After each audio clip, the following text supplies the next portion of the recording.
সাংবাদিক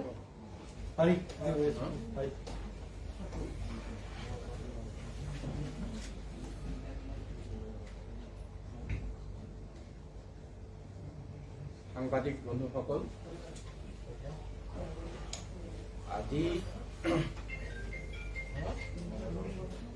4 বজাৰ পৰা 5:30 বজালৈকে মাননীয় মুখ্যমন্ত্ৰীৰ সভাপতিত্বত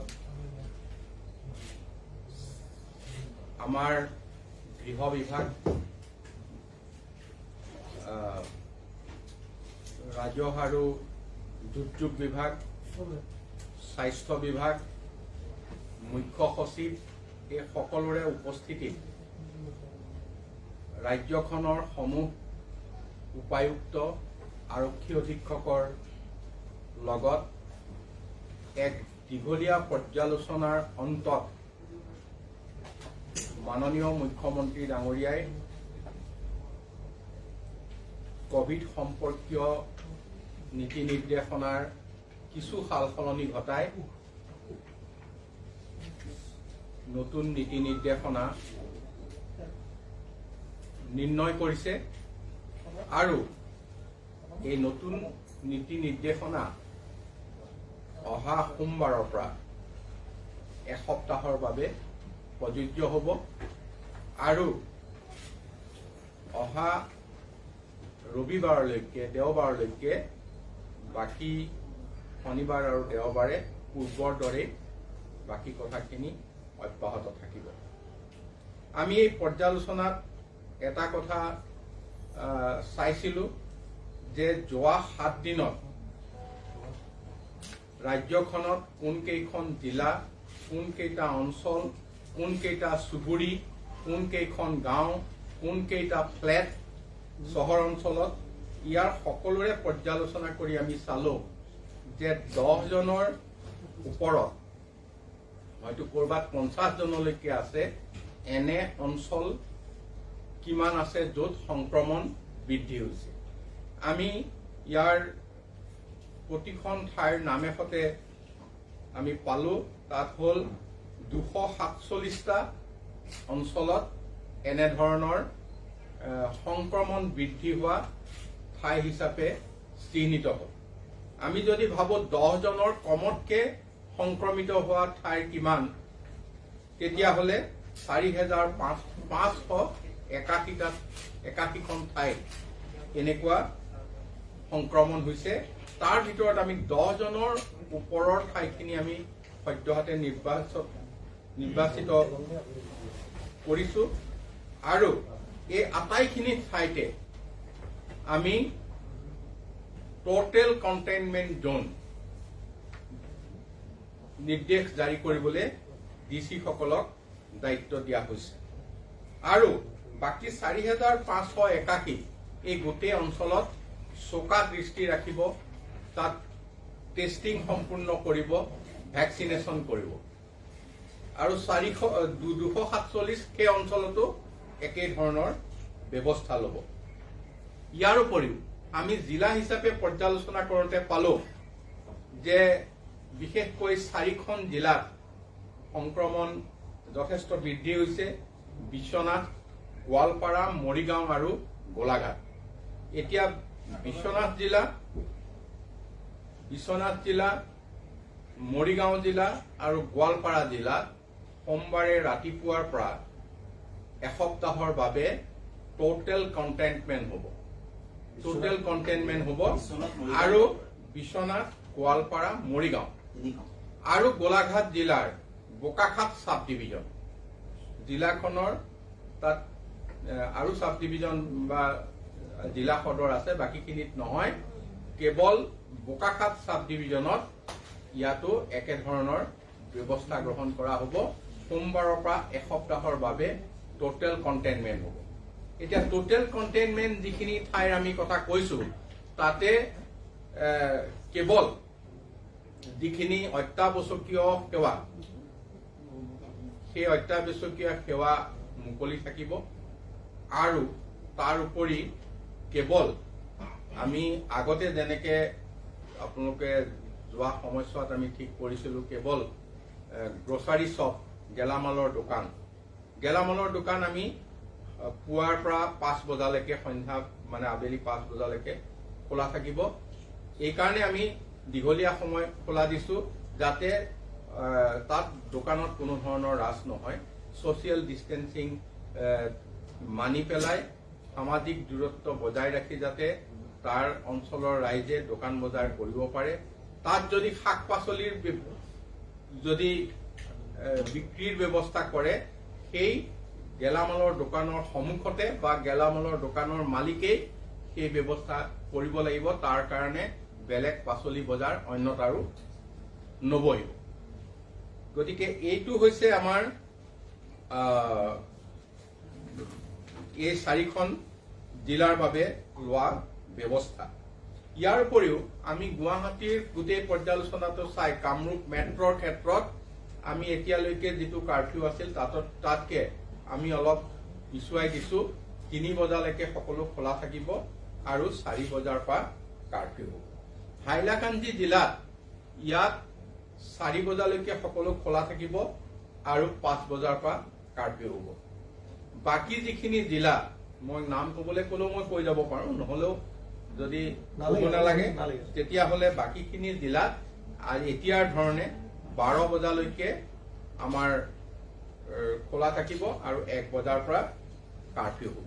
আৰু আন্তঃ জিলা চলাচলটো আজিৰ নিচিনাই বন্ধ থাকিব, কিন্তু কঠোৰভাৱে ইয়াক বন্ধ কৰিবৰ বাবে মাননীয় মুখ্যমন্ত্ৰী ডাঙৰীয়াই বিশেষকৈ পুলিচ বিভাগক ইতিমধ্যে নিৰ্দেশ দিছে।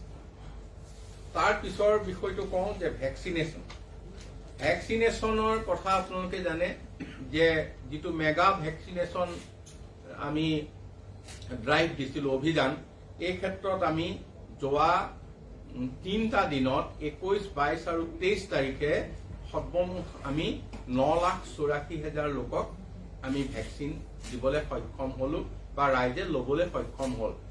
এইটো 3 লাখকৈ আমি লক্ষ্য স্থিৰ কৰিছিলোঁ, প্ৰতিদিনে 3 লাখতকৈ অধিক ভেকচিনেশ্যন আমি কৰিব পাৰিলোঁ। এতিয়া ভেকচিনেশ্যনৰ এই 3টা দিন আমাৰ মেগা ড্ৰাইভ আছিল আৰু তাৰ পিছত আমি আকৌ স্বাভাৱিক অৱস্থালৈ আহিছোঁ। ভেকচিনেশ্যনৰ কাৰণে আমি প্ৰতিদিনে কেন্দ্ৰীয় চৰকাৰৰ পৰা এতিয়া 1.5 লাখ ভেকচিনেশ্যন আমি ভেকচিন আমি পাই আছোঁ, 1.5 লাখ ভেকচিন পাই আছোঁ আৰু 1.5 লাখক লৈ পেলাই আমি প্ৰত্যেক দিনে হৈ আছে। যোৱাকালি 24 তাৰিখে 1.59 হ'ল, আজি 25 তাৰিখে এতিয়া 1.4 এতিয়ালৈকে হৈছে, অলপ পিছত খবৰ পালে আজি 1.5 ক্ৰছ কৰিব। গতিকে এইখিনি আমি সেই ধৰণে আছোঁ আৰু ইয়াৰ জৰিয়তে সমূহ ৰাইজলৈ আমি আহ্বান জনাইছোঁ তেখেতসকলে সহযোগ কৰিব। ৰাইজ যথেষ্টখিনি আগবাঢ়ি আহি আছে, তেখেতসকলক আমি ধন্যবাদ জনাইছোঁ। কিন্তু আমি আশা কৰিম 1 জুলাইৰ পৰা আমি অধিক ভেকচিন আমি সংগ্ৰহ কৰিব পাৰিম আৰু তেতিয়াৰ পৰা আকৌ আমি ইয়াতকৈ বেছিকৈ ৰাইজক আমি ভেকচিন দিবৰ কাৰণে সক্ষম হ'ম। এইখিনি দিনত প্ৰায় 1.5 লাখকৈ প্ৰতিদিনে আমি ভেকচিন দিব পাৰিম আৰু সেইমতেই উপায়ুক্ত আৰু স্বাস্থ্য বিষয়াসকলে ভেকচিনৰ কেম্পবিলাক অৰ্গেনাইজ কৰিব বা সেই ধৰণে প্ৰস্তুতি কৰিব। ইয়াৰ পিছতে এটা কথা ক'বলৈ বিচাৰিছোঁ, আজি এইটো কথা সংযোজন কৰা হৈছে, যিসকলে 2টাকৈ ভেকচিন লৈছে আৰু 2টাকৈ ভেকচিন লোৱা চাৰ্টিফিকেট তেখেতসকলৰ হাতত আছে, তেখেতসকলে আমাৰ এয়াৰপৰ্ট আৰু ৰেলৱে ষ্টেচনত টেষ্টিঙৰ সন্মুখীন হ'ব নালাগে। তেখেতসকলে সেই চাৰ্টিফিকেট প্ৰডিউচ কৰিলে তেখেতসকলক ৰেহাই দিয়া হ'ব। আৰু এটাকৈ যিসকলে ভেকচিন লৈছে কৰ্মচাৰী, তেখেতসকলক আমি কাৰ্যালয়লৈ আহিবলৈ আহ্বান জনাইছোঁ। কিন্তু তাত কিছু আছে কথা, যাৰ 5 বছৰৰ তলৰ সন্তান, যোন গৰ্ভৱতী মহিলা বা দিব্যাংগ, তেখেতসকলে অফিচলৈ আহিব নালাগে, তেখেতসকলে ঘৰৰ পৰাই কাম কৰিব লাগিব, ৱৰ্ক ফ্ৰম হোম। আৰু এটা কথা বিশেষভাৱে ক'বলৈ বিচাৰিছোঁ, সেইটো হৈছে ফ্ৰণ্টলাইন ৱৰ্কাৰ ফ্ৰণ্টলাইন ৱৰ্কাৰৰ ক্ষেত্ৰত আমাৰ হেল্থ ৱৰ্কাৰ আশা কৰ্মী বা অন্যান্য সকল আছে MPW SW আৰু সমাজ কল্যাণ বিভাগৰ অধীনত আছে অংগনবাদী কৰ্মী যিসকল শিশুৰ লগত সঘনাই জড়িত তেখেতসকলে যদি ভেকচিন লোৱা নাই তেখেতসকলক খুব তৎকালীনভাৱে ভেকচিন ল'বলৈ আমি আহ্বান জনাইছো আৰু তেখেতসকলক ভেকচিন দিবৰ কাৰণে আমাৰ জিলা প্ৰশাসন স্বাস্থ্য বিভাগ তাত অগ্ৰাধিকাৰ ভিত্তিত ভেকচিন দিবৰ কাৰণে তেখেতসকলক নিৰ্দেশ দিয়া হৈছে যদি তেখেতসকলে ভেকচিন নোলোৱাকৈ আঁতৰি থাকে তেতিয়া তেখেতসকলৰ পাৰিতোষিক বা দৰমহা আমাৰ বন্ধ হ'ব এইটো ইতিমধ্যে তেখেতসকলৰ বিভাগৰ তৰফৰ পৰা তেখেতসকলক জাননী দিছে ইয়াৰ পিছত আৰু দুই এটা বিষয় আছে এটা কথা আমি ক'ব লাগিব এইটো আপোনালোকে সঘনে উচ্চাৰণ হৈ আছে ডেল্টা ভাইৰাছ ডেল্টা ভেৰিয়েণ্ট এতিয়া এই বিষয়টো এনেকুৱা যে আমি যেতিয়া বিশেষকৈ RT-PCR লেবত যেতিয়া আমি পৰীক্ষা কৰোঁ তাৰ পৰা আমাৰ তেনেকুৱা লেব আছে ইয়াত 10টা চৰকাৰীভাৱে 10টা লেব আছে মেডিকেল কলেজ আৰু অন্যান্য ঠাইত এই 10টাৰ পৰা আমি কি কৰোঁ মাহে 30টা চেম্পল মুঠতে সৰ্বমুঠ 300 চেম্পল আমি এইটো পঠাওঁ আমাৰ কলিকতাৰ কৈলানীত থকা যিটো নেশ্যনেল ইনষ্টিটিউট অফ বায়' মেডিকেল জিনমিক ইয়াত কলিকতাৰ কৈলানীত আছে এই লেবৰেটৰীটোলৈ আমি পঠাওঁ এইটো আমি আমাৰ ইয়াত এইবাৰ দ্বিতীয় ঢৌটো আৰম্ভ হৈছে এপ্ৰিলত গতিকে আমি এপ্ৰিল মাহতো পঠাইছো মে মাহতো পঠাইছো জুন মাহতো পঠাইছো এতিয়া এপ্ৰিল মেৰ আমি ৰিপৰ্টটো পাইছো জুন মাহৰ ৰিপৰ্ট আহিবলৈ আমাৰ বাকী আছে এই ৰিপৰ্টত আমি কেইটামান কথা দেখিছো যে যিটো ডেল্টা ভেৰিয়েণ্ট এইটো 77% তাত আছে আৰু কাপা ভেৰিয়েণ্ট এইটো তাতকে নিম্ন স্তৰৰ এইটো আছে 23%।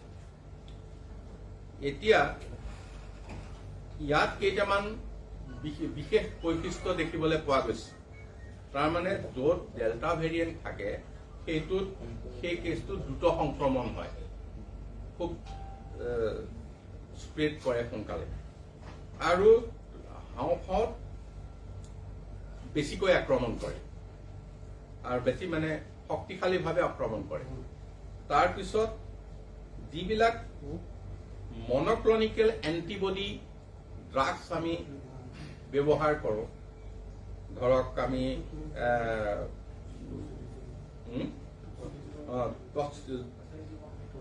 টছলিজিমাব তাৰপিছতে আইটলিজিমাব গতিকে এই টছলিজিমাব বা আইটলিজিমাব এইবিলাক যিবিলাক ড্ৰাগছ কৰোঁ ইয়াৰ এফেক্টটো অলপ কম হয় ইয়াৰ যিটো কাৰ্যক্ষমটো অলপ ইয়াত কম দেখা যায় গতিকে সেইকাৰণে এই ক্ষেত্ৰত আমি সজাগ হৈ আছো আৰু এই বিষয়টোতো অকল ইয়াত নহয় ইউকেটো ঠিক এনেধৰণে হৈছে তাত হয়তো আমি আলফা বুলি কৈছে একে ধৰণে সাউথ আফ্ৰিকাত বিটা বুলি কৈছে ব্ৰাজিলত গামা বুলি কৈছে ইণ্ডিয়াত এইটো ডেল্টা বুলি কৈছে গতিকে ডেল্টা ভেৰিয়েণ্ট এইটোত কিমান পৰিমাণৰ আছে কি আছে এই কথাটো আমি খুব সচেতনভাৱে প্ৰতি মাহে আমি যোগাযোগ কৰিছো আৰু যদি অলপ বেছিকে ক'বলৈ কয় ধৰক এইবিলাক আমি যোগাযোগ কৰাৰ পিছত ইয়াৰ যাৰ চেম্পলত ওলাইছে তেওঁলোকক আমাৰ স্বাস্থ্য বিভাগৰ তৰফৰ পৰা NHMৰ তৰফৰ পৰা পোনপটীয়াকৈ যোগাযোগ কৰা হৈছে আমি কিন্তু যিমান চেম্পল লোৱা হ'ল এই চেম্পল বিলাকৰ মাত্ৰ এজন লোকৰ মৃত্যু ইয়াৰ ভিতৰত পাইছে বাকীসমূহ সকলো বাচি আছে যাৰ চেম্পল বিলাক আমি এই পৰীক্ষা কৰিছিলোঁ কলিকতাত। গতিকে আমি এইটো বস্তু ক'ব পাৰোঁ নেকি যে পাইছোঁ বুলি ডেল্টা ভেৰিয়েণ্টৰ? নাই, ডেল্টা ভেৰিয়েণ্ট আছেই। ডেল্টা ভেৰিয়েণ্ট এইটো এই যিটো আমাৰ COVID-19ৰ দ্বিতীয় ঢৌটো যিটো আহিল, এইটোতো ইয়াত আগৰ নিচিনা নহ'ল নহয়। আগতকে ইয়াত আৰু কিছুমান ভেৰিয়েণ্ট ইয়াত লগ লাগিল, আৰু লগ লাগি পেলাই আজিৰ পৰ্যায়টো বেলেগ হ'ল। হোৱাৰ কাৰণে এইটো ক্ষেত্ৰত আমি পৰীক্ষা সেইকাৰণে কৰি আছো যে ইয়াক নিৰাময় কৰিবৰ কাৰণে কি কি পৰৱৰ্তী ব্যৱস্থা ল'ব লাগিব। সেইকাৰণে এইখিনি আমি পৰীক্ষা নিৰীক্ষা আমি কৰিছো, আৰু পৰীক্ষা নিৰীক্ষা পাই কৰি এইখিনি আমি পাইছো। এতিয়া আমাৰ তৰফৰ পৰা এইখিনি আপোনালোকক দাঙি ধৰা হ'ল।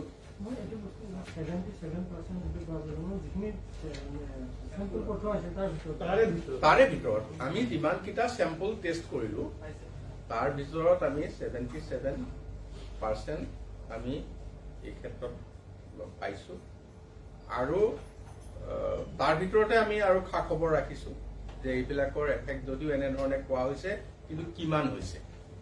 তাৰ ভিতৰত এজন মানুহৰে আমি মৃত্যু পাইছো, বাকী সকলো জীয়াই আছে, যাৰ চেম্পল আমি ইয়াৰ পৰা পঠাইছো।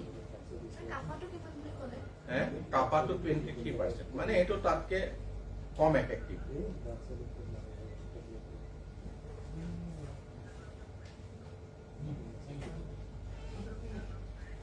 আপোনালোকৰ ফালৰ পৰা কিবা আছে?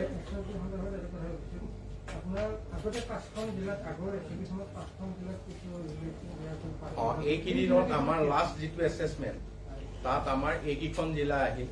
আগতে আমাৰ ডিব্ৰুগড়, তিনিচুকীয়া, নগাঁও আছিল, সেইকেইখনত কমিছে, ইয়াত আকৌ বাঢ়িছে। গতিকে এইকেইখন লোৱা হৈছে। আৰু এটা কথা আমি হেৰি ৰাখিছো, যদি এই আমি আজি দিয়া ধৰণৰ SOPৰ যিটো আমি নিৰীখ ধৰি দিলো 10 জনৰ ওপৰত, আৰু যদি তেনেকুৱা ধৰণৰ বিশেষ ঠাই ওলায় তেতিয়াহ'লে DC সকলে লগে লগে টোটেল কণ্টেইনমেণ্ট জোন লোকেলি দিব পাৰিব।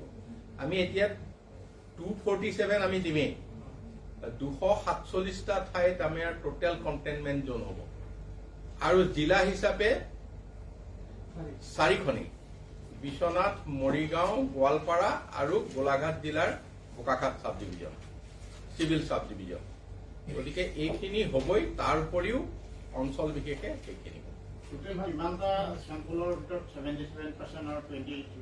আমি প্ৰতি মাহে 300কে পঠাইছো, মানে প্ৰতিটো লেবৰ পৰা 30টাকে।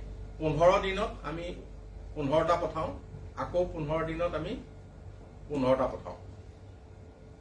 গতিকে মাহে 30টা আমি পঠাওঁ, আৰু এই 30টা পঠালে গোটেই ৰাজ্যখনত মুঠতে মাহে পঠাওঁ 300।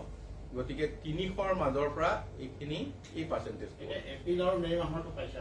আমি এপ্ৰিল আৰু মে'ৰ ৰিজাল্টটো পালো, এপ্ৰিল আৰু মে'ৰ ৰিজাল্টটো পালো, আৰু তাৰ জুনৰ ৰিজাল্টটো বাকী আছে। কিন্তু প্ৰথমবাৰ যেতিয়া পঠাইছো তেতিয়া 9 এপ্ৰিলৰ পৰা আৰম্ভ হৈছে, কেছ কম আছিল, তেতিয়া 66 পঠাইছো। তাৰ পিছৰ পৰা মাহে 300কে পঠাইছো। এতিয়া যদি বিশেষ নাই, সকলোকে ধন্যবাদ। মই এটা অন্য প্ৰশ্ন কৰিছো, যদিও এইটো কোভিড ৰিলেটেড নহয়। যোৱা কিছুদিন ধৰি ৰাজ্য চৰকাৰ বিশেষকৈ প্ৰশাসনে এটা ব্যৱস্থা লৈছিল যিটো ড্ৰাগছৰ বিৰুদ্ধে, আৰু সেইটো ক্ষেত্ৰত এইটো আজি সুধিলে জাষ্ট আপোনাৰ মেডিকেল ৰিলেটেড মই বস্তু এটা সুধিব লৈছো। এইটো ৱেষ্ট ইষ্ট চেণ্টাৰত যথেষ্ট GMCHত যদি এটা ডিপাৰ্টমেণ্ট যিটো আছে, মই সেই ক্ষেত্ৰত যোৱা এমাহৰ পৰা বহু ক্ষেত্ৰত বহু গাৰ্জেন আৰু বহু আচলতে পেচেণ্ট গৈছে। তেওঁলোকে চাফিচিয়েণ্ট যিধৰণে অপিয়াম বুলি যিটো মেডিচিন চাগে মই যিমান দূৰলৈকে জানিছো মেডিকেলত সেইটো ক্ৰাইচিছ হৈ থকা বুলি কৈছে। এপ্ৰিলৰ পৰা সেইটো পাবলৈকে নাই, যিহেতু এটা প্ৰশাসনিক ব্যৱস্থা লৈছে। একচুৱেলি ড্ৰাগটো আগত নাকো ছাপ্লাই দিছে। এই ড্ৰাগটো নাকোৱে 20 দিনমান আগত কৈছে কি তেওঁলোকে এতিয়া 2 মাহ দিব নোৱাৰিব। ছাৰ আমি 3 দিন আগতে ছাপ্লাই অৰ্ডাৰ প্লেচ কৰিছো, অসমত নেক্সট 2-3 দিনত আহি যাব। গোটেই অসমত OST চেণ্টাৰৰ ড্ৰাগটো আহি যাব। এই বস্তুটোৱে মই আপোনাক যিটো সুধিছো, গোটেই ড্ৰাগছৰ বিৰুদ্ধে যিটো ব্যৱস্থাটো লৈছে, বহু হয়তো ৰিহেব চেণ্টাৰত লৈ যাব লাগিব বা বহুত মেডিকেলৰ ক্ষেত্ৰত আহিবই, স্বাভাৱিক এইটো OST। যদি অন্য হস্পিটেলবিলাকত যদি অকল এইটো বিশেষকৈ আমি গুৱাহাটীত GMCHতহে গুৰুত্ব দি থকা হৈছে, এই ক্ষেত্ৰত কিবা ব্যৱস্থা অনুৰ ব্যৱস্থা যিহেতু লাগিবই এইটো ঠিক আছে, আমি তেনেকুৱা ঔষধ অহাৰ পিছত আমি ডিষ্ট্ৰিক্ট পৰ্যায়ত এইটো তেনেকুৱা চেণ্টাৰৰ যথেষ্ট ডিষ্ট্ৰিক্ট প্ৰব্লেম পৰ্যায়ত এইটো ৰাখিবলৈ দিম। তাৰপিছত আৰু এটা কথা মই কৈ দিওঁ যে মাননীয় মুখ্যমন্ত্ৰী ডাঙৰীয়াই ছ'চিয়েল ৱেলফেয়াৰ ডিপাৰ্টমেণ্টক এই তেওঁলোকৰ যিবিলাক অধীনত যি চেণ্টাৰবিলাক থাকে বা তেওঁলোকৰ দৃষ্টিত থাকে সেইখিনি ঠিক ঠাক কৰিবলৈ দিছে।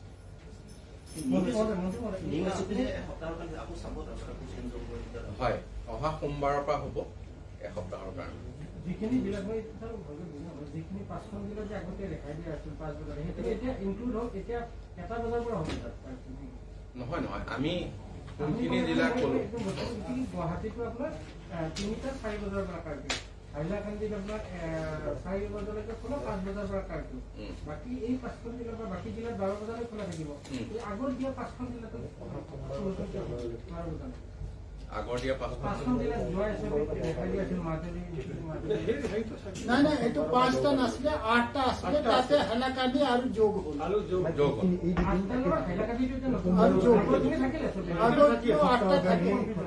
আগৰখিনি একেলগে আছে, তাৰমানে আগত যিখিনি সময় ৰেহাই দিয়া হৈছিল এইখিনি ঠিকে আছে।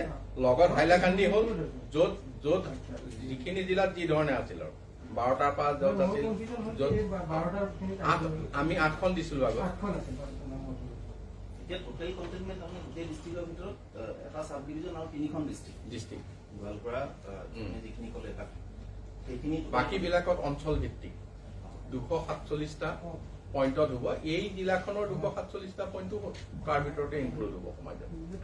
আৰু এটা যে ক'লে আপুনি 10জনৰ বা 50জন এইটো বস্তু নহয় নহয়, 10জনৰ ওপৰৰ য'ত সংক্ৰমণ হৈছে, যে 10জনতকৈ বেছি অঞ্চল য'ত সংক্ৰমণ হৈছে একোটা সৰু অঞ্চলত, গুৱাহাটীত ধৰক এটা ফ্লেটৰ এৰিয়া, অন্যত ধৰক কৰবা এটা চুবুৰী, এইবিলাকতো কণ্টেইনমেণ্ট জোন হিচাপে থাকিব। ধন্যবাদ।